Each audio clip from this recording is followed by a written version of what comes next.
Hey friends, it's Nathan. Thanks for checking out our podcast today, and we hope this message inspires and pushes you in your faith. For any updates going on in ministry, you can go to our Instagram or Facebook at Second Students West. Enjoy the podcast. But I want to start off this morning with a question that's related to that of have you ever been in a situation when things just aren't going your way? Right? Just thing after thing after thing, just nothing seems to be working out. Nothing seems to be, just going your way, and emotions build up and you get frustrated and you get angry, right? Similar to that, where you just want to do that. A lot of people in the room just said, yes, I want to do that every day. And, most of you probably said that in a way like, I want to go to that place and just smash some stuff in someone else's home, not my own, right? Especially in your friend's home. Say you're in class. You're in class and the test result, you studied hard, you did your best, and the grade did not turn out the way you thought it was. Or you try out to make the team and coach just said you didn't make it, you didn't cut it. We have someone better. Or you do make the team, but you lose every game. That sucks, right? Things just aren't going your way. Your family vacation gets canceled. You don't get into the school that you wanted to. Or the guy or girl you're crushing on does not have the same feelings towards you. Been in that situation? Yes, I have, okay? But have you been there? Have you been in that situation where things just aren't working out? And today, I want to go through a passage in the Old... Nope, not me. In the Old Testament, I want to go through a passage in the Old Testament talking about Moses and how he got angry. But this weekend I got to hang out with my mom and my sister, and this weekend I had the privilege and the honor of introducing my mom to, not my girlfriend's parents, but to the Marvel Cinematic Universe. How big of a deal is this, right? Like for Marvel fans in the room, introducing someone to the MCU is a big deal, right? Right? Okay, so we started from the beginning, and mom's like, do I have to watch this? I just want to sit, I want to watch my normal shows. My mom watches Game Show Network all the time, and it's hilarious, but, there are some other things that are more or equal to entertainment, okay? She's in the room, I can say that. But the MCU, introducing someone to that is an amazing feeling, especially when they get it, when they're asking questions, and mom was doing that. We started from the beginning. We start with Iron Man, a genius, billionaire, weapons manufacturer. Sorry? Yes, that's what he says, but I'm not going to say a few of those, okay? A genius, billionaire, weapons manufacturer who is making headlines everywhere because of his new technology, because of his brilliance, and because of his personality. He's just a character. And Robert Downey Jr. does Tony Stark well. Okay, and so in the beginning of the movie, he's in Afghanistan, and he's doing a weapons demonstration of this new missile called the Jericho missile that is set to flatten your enemies, of just making, it's a weapon that he describes as you only need to fire once. Great idea. But in that situation, in that same day, his convoy going out there is blown up. He's attacked, he is taken hostage and thrown into a cave. Right, he's thrown into a cave. But in that cave, being left for dead, being malnourished and mistreated, in that cave, he didn't let his emotions get the best of him. He hunkered down, he thought of a plan, and he came up with a plan for his escape, to get out of the cave and to survive. And that's what he did, that's what he does. He builds Mark 1.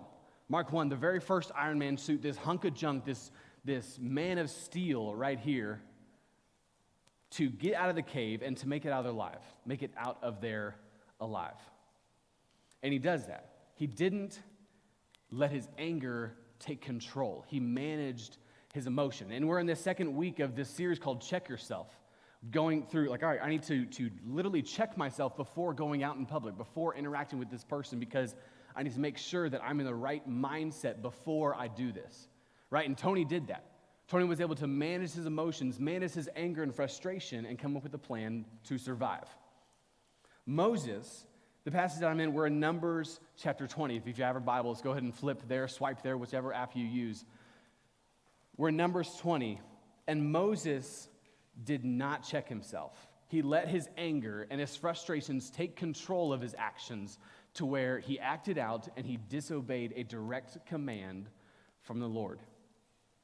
And in the Old Testament, we're in this chapter where the Israelites, God's chosen people, Moses' people that he's given the authority to lead, they have already been exiled. They've already been saved from slavery to the Egyptians, right? So they're in this great place. They're going into the wilderness. Yes, it's tough, but they're out of their current situation. And they're headed to the promised land, the land that is promised to the Israelites that is said to be flowing with milk and honey. Numbers 20, verse 1. We're going to start there. In the first month, the whole Israelite community arrived at the desert of Zin, and they stayed at Kadesh. There Miriam died and was buried. Now there was no water for the community. The people gathered in opposition to Moses and Aaron. They quarreled with Moses and said, "If only we had died when our brothers fell dead before the Lord. Why did you bring the Lord's community into the wilderness that we and our livestock should die here? Why did you bring us up out of Egypt to this terrible place? It has no grain or figs, grapevines or pomegranates, and there is no water to drink." First thing I want you to notice about this passage, we're going to read all the way through verse 13. First thing I want you to notice is that the Israelites were so frustrated with their current situation, with the fact that there is no figs, there's no food, there's no water, that they would rather go back to their previous situation, claiming that they would rather go back and be slaves to the Egyptians. They couldn't look past their current situation and realize that I've already been brought through a situation similar to this or a situation worse than this, and so therefore I am stronger. James 1 verse 2 says, "Consider it pure joy, my brothers and sisters, whenever you face trials of many kinds, because you know that the testing of your faith produces perseverance. And let perseverance finish its work so that you may be mature and complete, not lacking anything." The Israelites did not grasp this in any way, shape, or form. They couldn't see past their current situation to realize that God is doing something in and through them in this mess. They didn't see their trials as joy because they just wanted to get to the promised land. They were too worried about the destination, not concerned enough about the journey. They're living in that movie, Are We There Yet? Are we there yet? Are we there yet? Can we get to this new house? Can we get to this place where we're going to live forever, and not trust the process and how they're going to grow in this process? Whatever hardship that you are experiencing, whether that's right now or whether that's in the future or in the past, it's different for everybody. Maybe you didn't make the team. You tried out, you did your best, and coach said you didn't cut it. That we have someone better, someone more talented. And that happens. But you have to trust God in that He's going to use your talent or give you time to further develop that talent so that the next time, whether that's a different sport, whether that's a different team, or the same team the following year, season, that God's going to put you in a place where you can honor Him with that talent. Same thing can be said about seniors in the room. I remember applying to colleges. I remember looking at schools and analyzing, all right, where the heck am I supposed to go? What am I supposed to study or do? What am I going to do?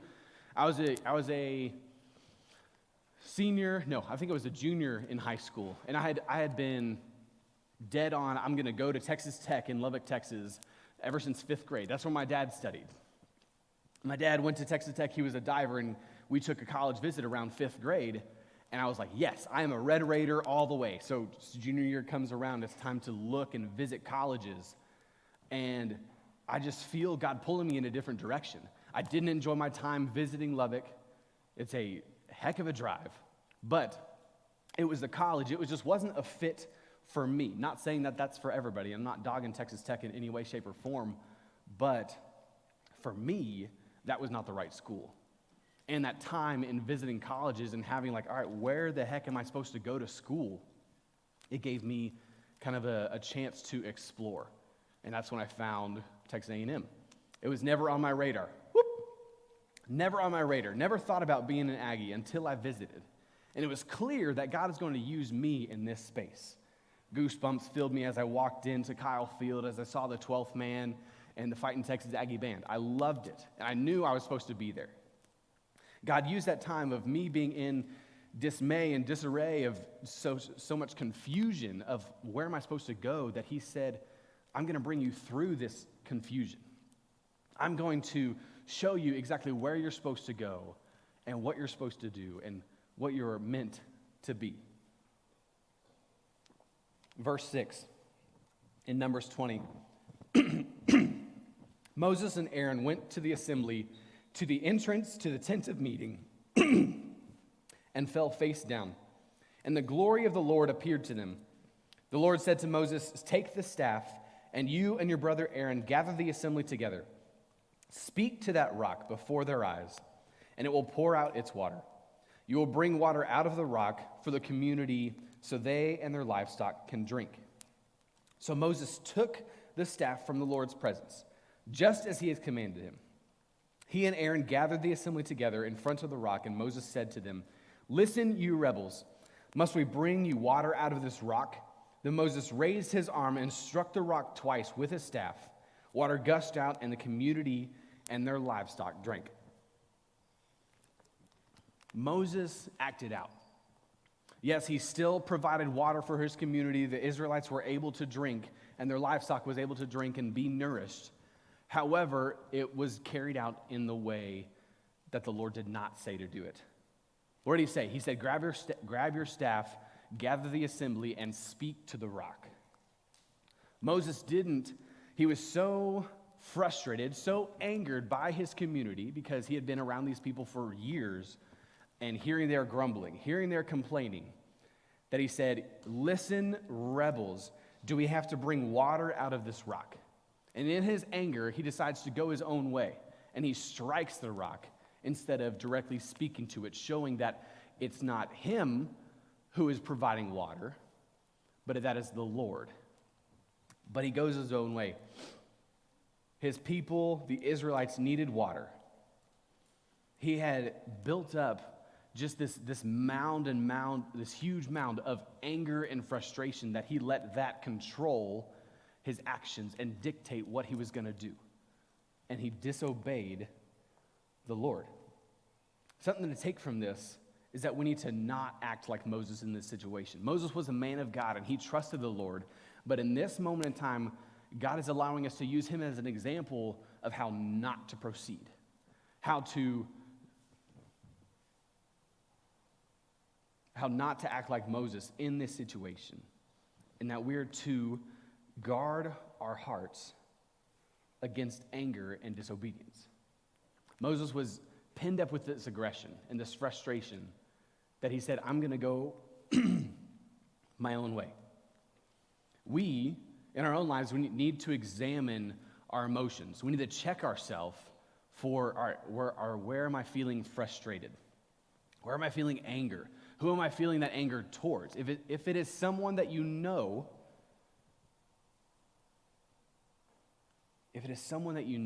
then I challenge you to approach that person and say, hey, this really bothered me the way you did this, and you can flesh it out just as people and not act angrily or frustrated. You can flesh these things out and so that you don't act in your anger, where you work these things out. Regularly examine yourselves. Look at your situation and ask, what am I feeling? And this practice of checking yourself, asking yourself, what am I feeling in this situation? That practice will remove the negativity and give you a chance to grow closer to the Lord. The Lord is the one who gives us the opportunity, gives us the chance to feel emotions. And in these emotions come from love all the way to anger. But we are given control of ourselves, and so we need to manage those emotions so that in the ways that we act, that we honor the Lord with everything we do. Anger is a powerful emotion.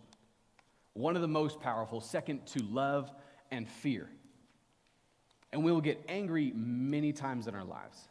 But acting out on said anger that's not going to fix anything. And that's when things get messy. It will lead us down a path of sin and disobedience. And we saw this in Moses. And he had good reasons to be angry because of his situation, because of the people around him, and this pinned up aggression. And just his whole life had been, Moses, like, we're tired, we're done with this wilderness stuff. Get us to the promised land where there is milk and honey and where I'm going to be thriving, not just surviving. Moses was done hearing those complaints, and he acted out. And that acting out led to some consequences. In verse 12, follow me there. But the Lord said to Moses and Aaron, because you did not trust in me enough to honor me as holy in the sight of the Israelites, you will not bring this community into the land I give them. These were the waters of Meribah, where the Israelites quarreled with the Lord and where he was proved among them.